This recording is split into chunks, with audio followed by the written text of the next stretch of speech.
Hello, everyone. It's another Wednesday with your fertility specialist. On behalf of Alps Hospitals, we'd love to say a very big thank you to our dear viewers. Thank you for liking our post. Thank you for sharing. It's always good to have you guys every Wednesday. I'm your host for this session today, Ruth Ogogo, and I'm very delighted to be with you guys today. Today, we're talking about fibroid surgery. Yeah, fibroid seems to be a very, very common should I say gynecological condition or gynecological concern in Africa, Nigeria, yes, and the world at large, but it seems to be very common with Africa and Nigeria. well, I wonder how they deal with fibroids in the Western world, but we'll talk a lot about our vicinity, or we'll talk a lot about narrowing it down to fertility. So to talk about fibroid surgeries, call up someone right now because we have an amazing guest. Guess who we have? Are you ready to guess? Okay, let me see your guess on the comment section. Yeah, so I know that your guess is as good as mine. We have Dr. Jane or Jani. Dr. Jane, it's good to have you. Thank you very much. Dr. Jane is a very, very amazing doctor. Yes, like I would always say, doctor with his teas. Yeah, so for someone watching for the first time that is just getting to hear about Dr. Jane, she's a consultant gynecologist. She's a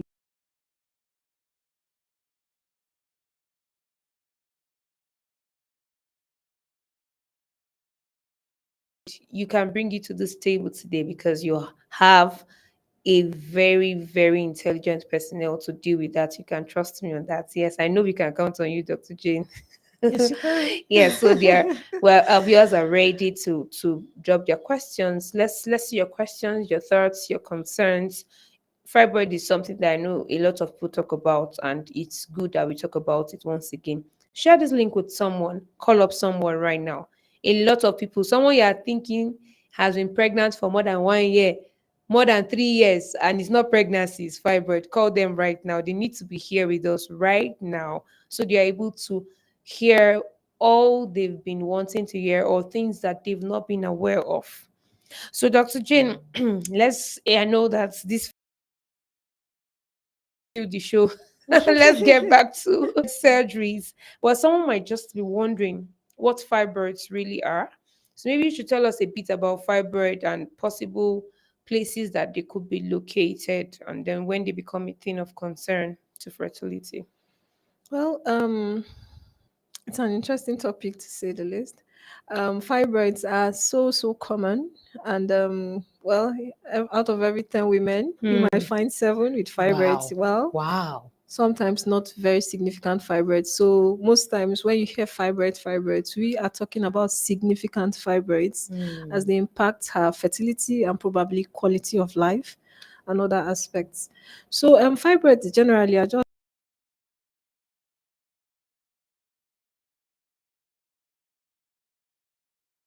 growth that we have to specify that because a lot, but Hmm. they're not cancerous growth, and they can be found on within they are like within the muscles of the Okay. uterus, but they found everywhere on the uterus. Hmm. So just on the surface covering of the uterus, you can find fibroids. Hmm. Within those muscles, you can find fibroids. Okay. Just underneath the lining of the womb, you can find fibroids. And the Wow. different locations have different impacts with the fertility of the woman Hmm. and other aspects, even having to do with their menstrual flow, pain during intercourse, Wow. cyclical pain, and all of that. So it can impact women's quality of life, fertility, and all around. So it's very important to talk about So is it. there really a cause of this fibroid? Because I'm sure some women will be saying, "What can I do to prevent fibroid right now?" So is there really a cause actually to this? Well, well, we cannot really pin a particular cause to fibroid Okay. growth, but there are some factors that have been shown to increase the risk or increase your chances or a woman's possibility of having fibroids. Fibroid. Okay. Yes, commonly genetics, like Okay. even the Black African race alone predisposes you to fibroids. That's why I was smiling when you said you wonder how they deal with fibroids abroad. Yes, they are not used to large sizes that we have here, Yeah. so they are not so common as we do have Hmm. here. Then some diet, some blood groups, some kind of food we eat, and all of that. Then some hormones that regulate the hormones that regulate menstrual cycle to have a role to play Play. in the Wow. growth of fibroid. Wow. So I just caught something. Fibroid could be genetic. So it means that someone is not too young to have a fibroid. Once it's in your lineage, you could be. It's more like saying prepare your mind. Once you have that in your lineage, you are likely to come down with it. Yeah, as much as it's not certain, but it means that there's every likelihood, and so you look out for it Sure. while you are praying and binding and casting. Still look out for it. Okay, so are there possibilities? Some people still they would wonder that but some people, when you, maybe for instance, I'm sure you might have had instances where you have someone come to the hospital and you do a scan and then you're seeing fibroid and she's like, I'm not feeling anything, my tummy is just normal, I have a very flat tummy, so how will you say there's fibroid? So are there things that people should look out for, or are there some signs that people would see that would be a pointer that fibroid could just be right there somewhere in the uterus? Yes, there are. And that is why I mentioned that significant fibroids, because those Mm, are the ones that now impact the woman with okay. different complaints and concerns that bring them to the hospital. But Mm, a lot of women, you just see them incidentally while doing your regular scans and all of that. yes. Mm, And those, when they are very tiny and all of that, you might not feel anything, and you mm, don't have to tamper with those fibroids. They are not, you don't have to operate, because as if it's not big, it will not cause any problem. And that is why the statistics is high, because if you go doing an ultrasound scan for every woman, you might mm, pick as many fibroids. that's Then possible. we now we will have to now start to deal with those that have symptoms or problems associated Mm, with their fibroids. So common factors, common problems you will see in women with fibroids yeah. can have heavy menstrual bleeds. Okay. You can have pain, Mm, irregular pain. All of this depends on the location of the fibroid too. mm, Like when I say those fibroids that are just on the covering of the uterus, these are notorious for pain. Then the mm, woman will just tell she feels heavy down and she can feel something growing in her, lower down there. Then you mm, suspect that she has fibroids. Then at the end there too, some other women, they can come with infertility and all of that. Those things, not that it's 100% that is a fibroid, but it can be, depending on the location.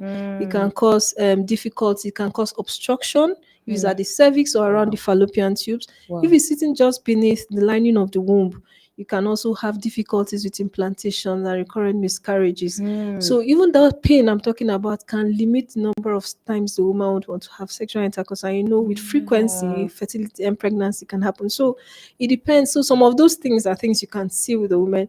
Then Mm, location and size of the fibroids. So very large fibroids also prevent implantation and mm, all of that. So it depends. So commonly what we have is heavy menstrual bleeding, pain, current pain, and the large size of the, when the fibroids start to grow very big. You can have very big fibroids as big as a woman that is even 8 months pregnant. present. Wow. Yes. Wow, that's a lot. So viewers, be on the lookout for this. And yes, nobody says that once you have these symptoms, it has to just be fibroid. Yes, but it's a major cause of this symptom that she has mentioned.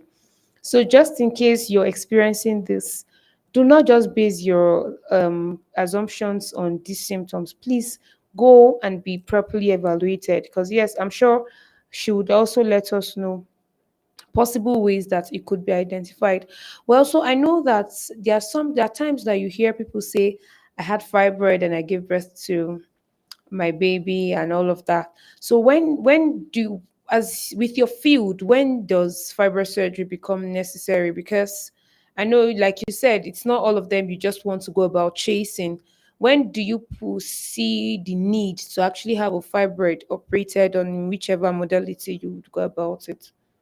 Well, fibroids are very common, but Mm, because infertility and its problems are a lot of factors come into play. What we say multifactorial. mm, So, but a woman, fibroid location very important. If you do a scan for an ultrasound scan for a woman, and you see a fibroid sitting just underneath the lining of the womb, and she's been trying to conceive and all of that, conceive. large fibroids. Yes, we have other women that have fibroid because the location and size determines. So that can prevent implantation From and can also happening. cause Wow. recurrent miscarriages. Hmm. Then for those women, it will be good, especially when they are also having fertility issues and you Issues. have checked for other likely causes of infertility, because Yes. it's a lot that can cause the infertility. Hmm. Then you now see very large fibroids now in the muscles. Those ones greater than 5 centimeters, Hmm. very big fibroids. Those two can actually be removed if a woman is trying to conceive too, because they have a way of impacting them. Then, generally, when a woman has big fibroids, because I talked about those blocking the fallopian tubes, Some of that. those around the cervix, all of those things have impact. And even when a woman becomes pregnant, it Yeah. has a lot of implication that can lead to preterm births, failed pregnancies, separation of placenta before birth, abrupt placenta sitting in the wrong location. So Yeah. it can impact your pregnancy Wow. negatively, that Hmm. you end up pregnancy doesn't get to time, Term. have preterm birth, and Hmm. the consequences of preterm birth and Wow. all of that. Hmm. So most women are evaluated. So the care for women Yeah. is individualized. So if you see a woman, there are a lot of factors you put in place and say, this your fibroids need to go for us to for pregnancy journey to be smooth, and also take Hmm. out other confounders and all of that. So it's individualized depending on the um client you are Yeah. seeing at the time. But these are the common things you look out for. Hmm. Well, viewers, I hope we're learning this. Maybe we should, before we talk about the types of surgeries, how many times, or yeah, there's one common question that you hear people. Maybe you're saying, I'm sure you would have had this experience. Maybe this person told you that she has had a fibroid surgery before, and the next thing you're doing a scan and you're seeing fibroid, and she's like, I just had the fibroid surgery. So that mean does it mean that even after removing fibroids, they could still grow back? Yes. Because it's something that I think a lot of people don't seem to understand. They feel once you do a surgery and it's taken out, you don't have. So maybe you should maybe enlighten them a bit on the likelihood of fibroids likely to regrow back. Maybe because pregnancy is not happening or something. Is there a reason for fibroids to still regrow even after a surgery? Yes, fibroids, they have high rate of recurrence. Hmm. So you hear some women say, I've had 3 fibroid surgeries. Surgeries. Yeah, Wow, so that's a because of the lot. recurrence rate is high, and sometimes you advise women, if it's possible, that you get pregnant within a year after your fibroid surgery, because Hmm. once pregnancy is going on, the fibroids don't Don't grow. grow. And that is why Oh, you commonly see wow. fibroids with as you age, because Okay. of the hormones to also feed the fibroids and help them to To grow. grow. So Wow. Hmm. recurrence is a possibility. Then during Wow. fibroid surgeries too, there are very tiny fibroids that might be very difficult and not So, even visible at the time. hmm. But remember that it's just the muscles of the fibroids that are multiplying on themselves or cloning themselves. I don't the Hmm. word. Yeah. So what happens is that those tiny ones tend to grow. Fibroids Okay. can they can recur. Regrow. Wow. It's just something that is common with fibroids. So Wow. a fibroid surgery doesn't take out the possibility of a fibroid on your ultrasound scan. Wow. Where you have challenge, when you see a very large one shortly Yes. after surgery, that might Surgery. not be, It might not yes, add up it because might not add up, yes. wow.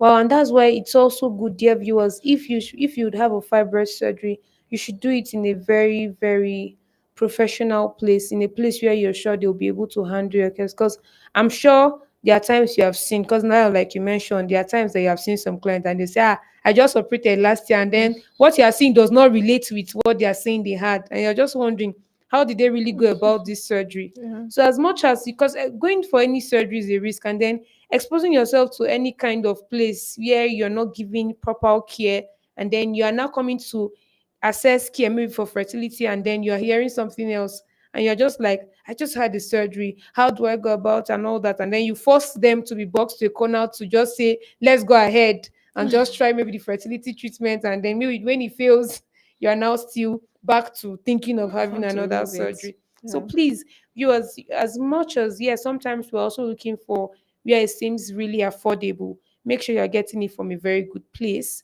so that you don't have to um, go through surgeries unnecessarily when what is supposed to be handled is not properly handled. Because yes, a lot of people do these operations, but they are not as much as those that have are very standardized. like you have even at Alps Hospital and other some other good places. So yes, this is not to talk down some centers, but the truth is we have this existing, and it's good that we let your dear viewers be aware of this. So now we've talked a lot about fibroids and where they're located. So what are possible modalities of operating fibroids? Because fibroid surgery is something I know a lot of people shy away from. They would rather they'll just ask you, with this, do you think I can still be pregnant? They just don't want to hear the fact that okay, I'm going for a fibroid surgery. Or you even hear some single girls, how can I have a fibroid surgery when I've not given birth and all? Like it makes it sound like fibroid surgery is a taboo. So what are the various ways that fibroids could be removed with it could be removed with your experience over time and with the yes, experience and knowledge over time? What are the various ways that fibroids could be dealt with? Well, there are a lot of ways Okay. fibroids can be dealt with, Mm. but I just want to put this out there that generally fibroids are not dissolved with Mm. chemicals, with drinks, All those with herbs, concussion and all. drinkers. Mm. So that if you have a fibroid and it needs to be taken out and your doctors have advised you to do so, I think it's in your best interest to do Mm. that. Yes, fibroids could shrink when a woman gets to the age of menopause, where Menopause. she's no longer having those reproductive hormones. Mm. That said, fibroid surgeries can be removed either through an open surgery where a woman's tummy is cut open. Okay. Yes. Then we also have what we call minimal access surgery, what Okay. we call laparoscopy. You just use a telescope to go to the woman's tummy with other rigid instruments to take out the fibroids Oh close. wow. Then you also have robotic surgery, like is also highly skilled, just like the laparoscopic surgery. Oh wow. Yes, and all of those need high skill level for you to be able to do that. Mm. But the recovery from surgery is faster with laparoscopy and robotic surgery. And your scar is very tiny. Yeah, you remember I said it's a pinhole surgery. You Mm. don't make it most times about maybe a centimeter one port, then you make some other ports or holes where Mm. you insert your instrument so it Wow. supports you like different arms, but you are using metals to cut and close. Mm. Yeah, so those are things you can do, but this sometimes there are factors that would make you want to go for one over the other. Other. Yeah, so when you have Mm. very large fibroids like the type we see in Africa, your Mm. best bet is open surgery because there's a size that you cannot go with all this with Instruments. laparoscopic surgery. Yes, you could try with robotic surgery, but it's still a field of medicine that is still growing.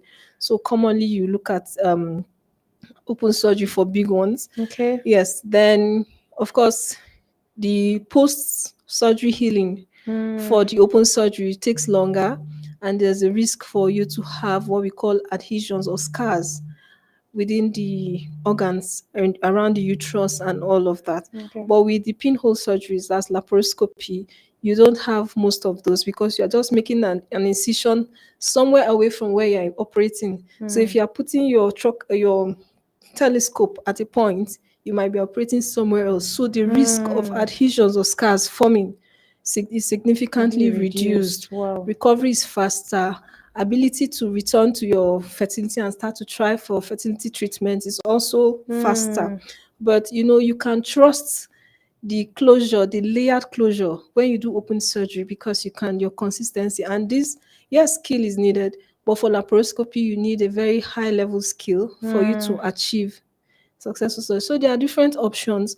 Those ones we call them the minimal access. So you can go laparoscopically or robotic surgery, but they are limited by sizes of fibroids you see. So anything more than a particular size, you can't go for those ones Wow. through those methods. You have to go for the open surgeries, which is what is very common because we have very large fibroids in Mm. Africa. Okay, so I'm just well, this is me just thinking. So what if you ask a client that there was a time that a client called and she said, I have fibroid. I don't want to have a an open surgery. So she said, I heard that in Alps Hospital you could do hysteroscopic myomectomy. That's what you could call it, right? So she said that that's what she wants to have. Well, this is a patient deciding what she wants to have. Yes, And we love those kind of with that patients. without really being, well, that's her opinion. She said, I don't want that. In her words, she said, I don't want to have an open surgery. So do you, are there times that you have people that are just on their own? What will be your counsel? Are there times that you would just use, okay, this is your decision, but even though you've given your counsel, are there times that you meet such clients and how Well, you those clients are always in the hospital. You will meet one or two, mm, sometimes because they have knowledge. And knowledge is mm, power. Yes, it's true. You do hysteroscopic myomectomy. That mm, is also a minimal access surgery. mm. Now, it's just instead of going through the tummy like we would do for all I have mentioned, the Oh mouth of the wow. womb. Oh, Yes, but okay. now you are limited by the type of fibroid. So now I Mm. said there are fibroids that sit directly under the lining of Lining the of the womb, womb. and Mm. those that are within the womb. Those are the ones you can take. So they are Oh wow. graded. We call them maybe G0, G1, and all of Okay. that. Mm. But anything beyond that, you might have, because those hysteroscopes, those instruments, they can only see within the Focus. Oh, cavity of the of the uterus. uterus. So Oh anything wow. Mm. beyond that point, you might not be able to see. Yes, Mm. so you have fibroids dangling within the uterus, Mm. just indenting the lining of the womb. Womb Yes, you can have minimal access surgery surgery, done. what we call hysteroscopy. Okay. Yeah. Okay. So, well, dear viewers, I know that there are some of you that are also in this category of people that don't want to have an open surgery, and then a lot of reading. You know, the internet and Google, Chat GPT has made a lot of people. They imagine things in their head, and then they just want somebody that will physically do it, assuming that okay, everything is fine, just go ahead. And then Yeah. when you start telling them what they don't seem to agree with, they're just like, but they said, but I saw.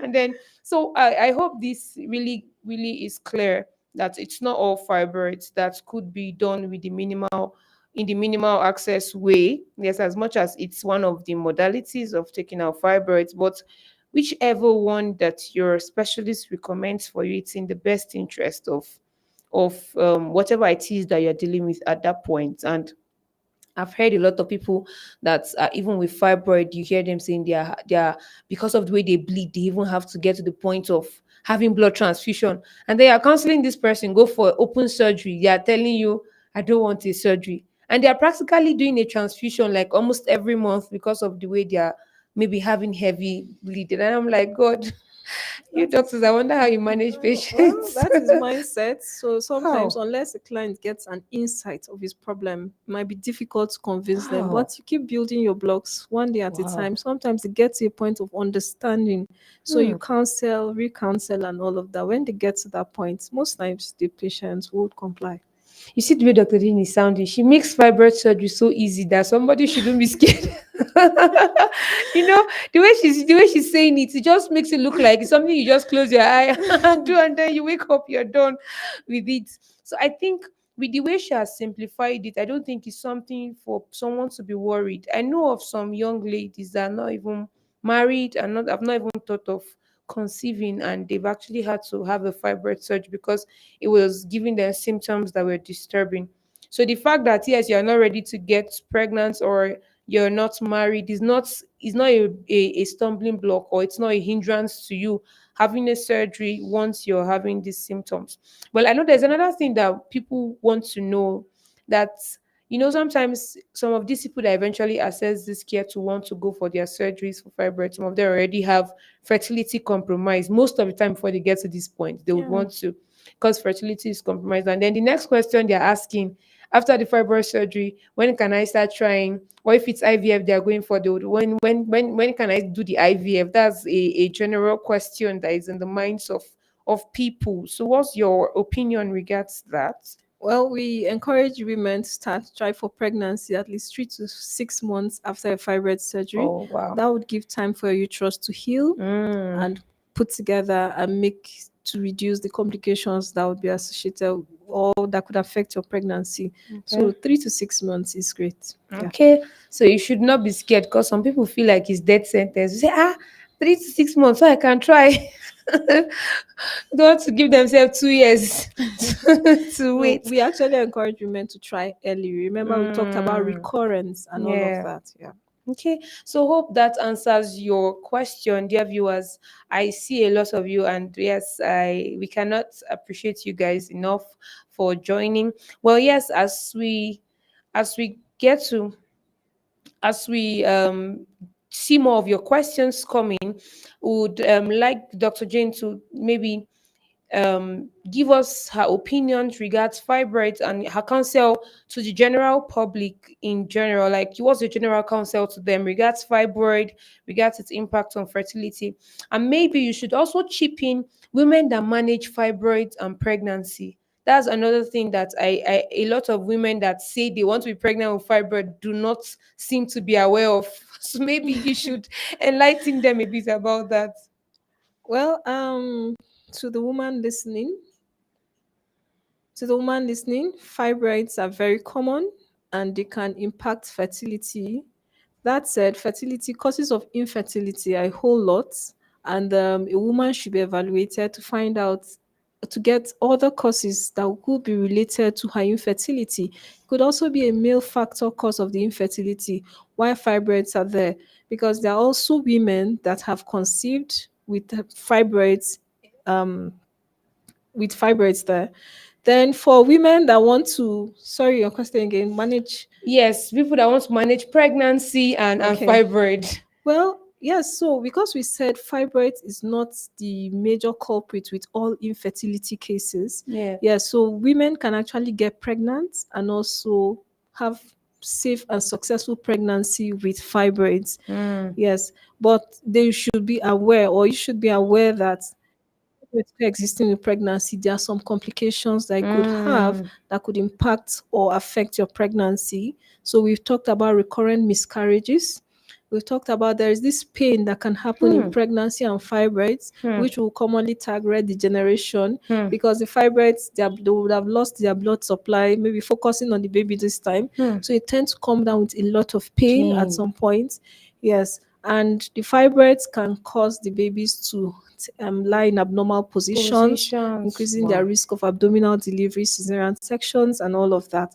Then, if the fibroid sits where the placenta is supposed to sit, it can make the placenta sit in wrong positions where we have placenta previa, and Mm, that is a significant cause of bleeding too in pregnant women, wow. Hmm. or cause premature separation, and finally also have premature birth. Kai, Then, when they wow. even deliver, post delivery, you can have heavy bleeding if you have Hmm. fibroids, because Wow. the fibroids might not allow the uterus to contract properly. Wow. So those are things that you might experience. But again, not to scare you, you can have a smooth pregnancy journey with fibroids. Fibroid has its role in infertility, but also you can also go smoothly with fibroids. Me is the scary part. I want to scare Depending them. depending on the size and location again. Hmm. Because if you have a fibroid sitting on the cervix, it might be difficult for you to even labor because the cervix might not Hmm. open because the fibroid should just be there. Yeah. So Wow. automatically you have an abdominal delivery, or even the chances of even conception will be slim Hmm. because the fibroids might prevent the sperms from passing and meeting the eggs. So Wow. it just depends. So It's a all of lot. those things, yes, can play around them. So that's why I say every woman is treated as an individual. Yeah, exactly. Because I've seen, but let me tell you something, dear viewers. That pain is painful. That pain, that coexisting fibroid in pregnancy. For some people, yes, I've seen some people that didn't have pain with that. But I've also seen some people, they are just like, it makes the pregnancy tiring for them. They are just like, how long do you have to continue like this with that pain? Yeah. Well, yes, I think someone asked the question. He said, I think this is Essen. Well, I hope I pronounced the name well. That can someone that's had a fibroid surgery have a vaginal delivery? Like maybe they've had a fibroid surgery in the past and then the person turned out to be pregnant. So can they have a vaginal delivery? Well, yes, you can, but again, there's a caveat. She needs to understand the details of her surgery. We discourage vaginal birth, labor, and its processes because of the contractions and all of that that goes with labor. Because if a woman's fibroid surgery there is a cut through and through, that's from the outer part of the uterus down to the middle of the uterus. That's we had to cut through the lining of the womb. what we call a breach of the Mm. endometrium, Mm. we encourage those women to go for a cesarean section. Section. Yes, Wow. but if she had mostly intramural fibroids just within the muscles of the uterus, no, with intact lining of her womb and all of that, she could try vaginal birth. But that is post fibroid surgery. Yes, she could try vaginal birth. Okay, but now even most women are not. They don't really even know the kind of surgery that maybe they don't even know the Yes, extent to and that is why what the surgery. she That's has why there's that general clause of once you've had a fibroid fibroid surgery, surgery. it's better to just have a Yes, cesarean birth because a because lot of a lot of women, women are not they don't aware. have that, and when you even try to get those the information from the her facility, sometimes it's not very clear. Clear So the safest thing is post fibroid surgery. Yes, you offer them cesarean section, section. but if it's someone, maybe you know the size of fibroid, the amount of incisions, and how you impact the lining of the womb, the whole uterine body, and all of that, you can actually take a decision. And that is why, again, with the care for every woman is individualized. Nice. Oh. Yes. Okay, so someone is also asking because I know at some point you mentioned that fibroid could block the fallopian tube. So I have someone asking, can fibroid actually block the fallopian tube? And if it's a fibroid blocking the fallopian tube, can it be taken out? What's the possibility of it being taken out? It's more like saying, what's the possibility of the tube now being functional again if the fibroid is taken out or something? Well, fibroids can actually block the fallopian tube. It's one Mm, of the fibroid and one of the causes of infertility with mm, fibroids. But once it's taken out, sometimes by the time you want to repair and all of those layers, so long as it's impacting on that tube, really on the tube, because by the time you take those bites to suture, mm. sometimes it might impact Compromises it. compromise the tube, but Mm. not always the case. With tiny and careful surgery procedures, you might get away with it. So that's why sometimes again you might want to do a pre fibroid surgery, what we call lining of the tube, HSG. Okay. So that helps you to tell you if your tubes are patent in the first place. Mm. Then, Yeah. if you want to check post surgery, you can go after 3 months to check Check. again, because sometimes the tube might also be diseased with the fibroid. So Mm. it doesn't look all the time that the fibroids and the procedure, the surgery, It's the damage the final. tube. Mm, Yes. mm. So hope that answers your question. I think that question came from Patience. Patience, hope that answers your question. Thank you so much, dear viewers. You've engaged us so much. I know that fibroid is a topic that people would keep talking about, and it's a thing of concern because it seems to be very common. And now, they fear age again. Like you see young Everybody. people, the Yeah. single, the married. Yes, so it's a thing of concern, and I think that once you know you're at risk, it's not something that you should just overlook. You should keep yourself in check and be monitored, and like she said, try to get pregnant.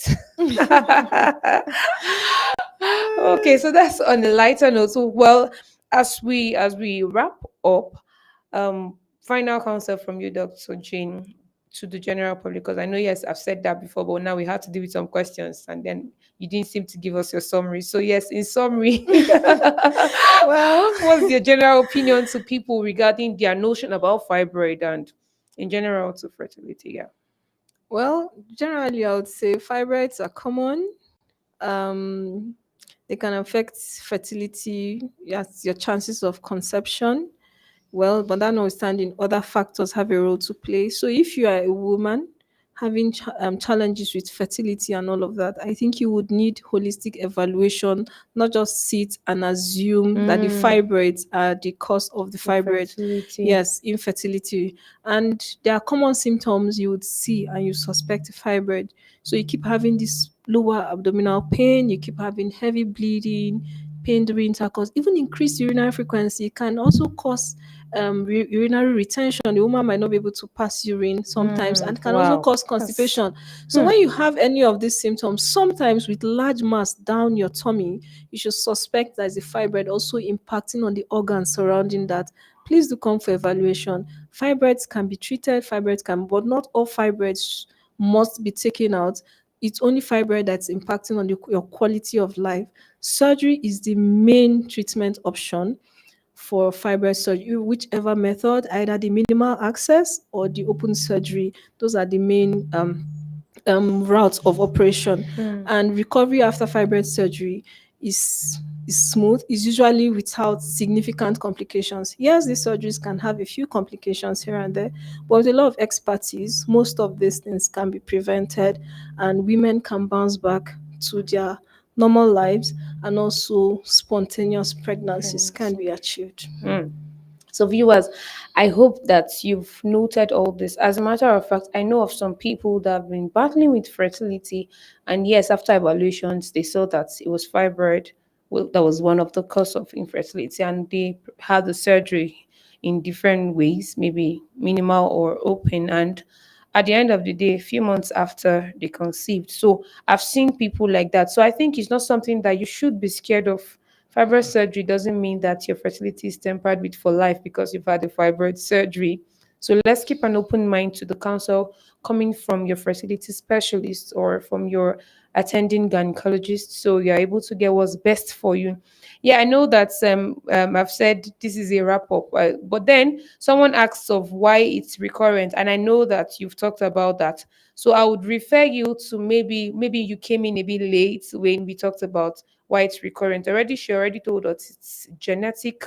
So yes, and she also told us that there's risk for it to reoccur. So you could actually just have a replay so that you could get that information. Except Dr. Jane wants to still answer you.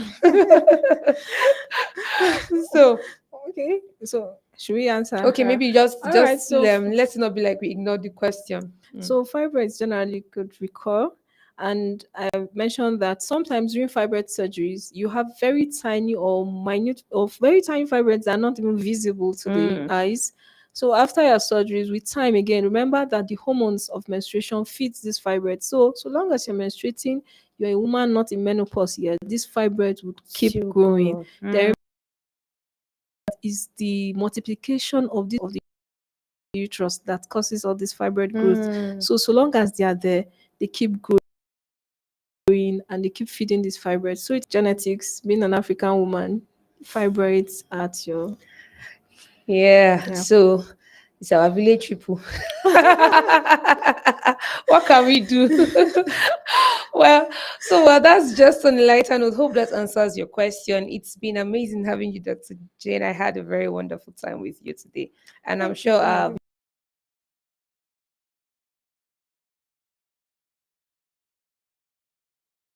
much for this enlightened section. These few points of ours, I hope we've been able to convince you and not confuse you that please make sure you keep an open mind to whenever you're counseled to have a surgical removal of a fibroid. And do not be scared of fibroids. Fibroids should be scared of you. So, dear viewers, thank you once again for staying tuned. We look forward to seeing you next time. Have a lovely evening. Bye.